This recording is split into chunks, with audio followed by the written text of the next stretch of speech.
Marco, alguns dizem que existem mais de um espiritismo. Isso é coerente?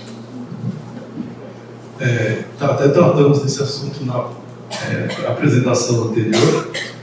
Primeiro, vamos falar de coerente, né? Coerente com o quê? Coerente com a doutrina espírita. Nós entendemos que nós temos uma unidade doutrinária que tem consistência interna, por sinal, onde faz com que tenha lógica. Esse corpo teórico que nós chamamos de espiritismo. De qualquer forma, quando a gente fala de coerência, a gente está falando de coerência com os princípios e valores espíritas. Kardec, junto com os espíritos, estruturaram esse corpo teórico que tem metodologicamente a gente fala que tem consistência interna.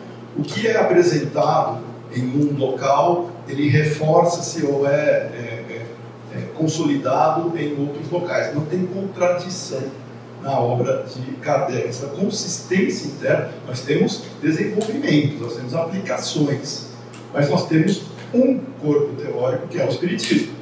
O fato das pessoas interpretarem de maneira limitada ou criarem para si interpretações próprias que dão a entender que seriam variantes do Espiritismo, isso está em desacordo com o próprio significado do Espiritismo, que é apresentar a realidade diante do ensino dos Espíritos, que é um ensino dos Espíritos, sujeito aí a crítica, a análise, a avanços, porém coordenados com evidenciação.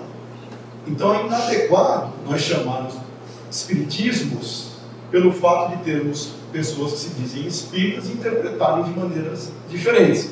É a mesma coisa que cada um aqui começar a ver o mundo de uma maneira e falar assim, nós temos diferentes realidades. Aí filosoficamente, né, agora nós temos uma realidade, nós é que estamos tateando essa realidade. É a mesma coisa do espiritismo. O fato da pessoa não compreender na essência do espiritismo não significa que ela criou um novo espiritismo. Ela pode amadurecer, mas o que dá essa impressão é a adjetivação do espiritismo. Espiritismo isso, espiritismo aquilo. Aqui na apresentação anterior, nós tratamos, e até é citado em alguns livros, em algumas obras, Kardec também, inclusive, fala isso, mas se nós adjetivarmos o espiritismo, por exemplo, espiritismo cristão, então tem o espiritismo não cristão. Espiritismo isso, então tem o espiritismo não isso. Temos que tomar cuidado ao adjetivarmos, só tem um corpo teórico. Então, nesse caso, o fato das limitações individuais não fazem com que o espiritismo se desdobre.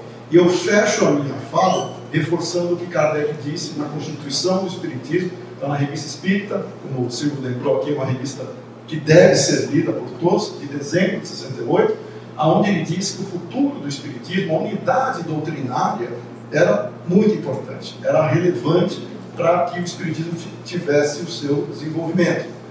Se nós tivermos vários Espiritismos, a gente não tem unidade doutrinária, a gente vai ter várias propostas sem ter a coesão que nós entenderíamos que seja o Espiritismo. Então só tem um Espiritismo, ainda que pessoas podem ter perspectivas próprias e chamar de espiritismos o que elas entendem que sejam variações pelas limitações e dificuldades dos seus supostos adeptos em entender o que seja a essência espírita. Obrigada, Marco. A palavra espiritismo foi inventada por Allan Kardec dentro de um contexto. Qualquer adulteração desse contexto não é espiritismo.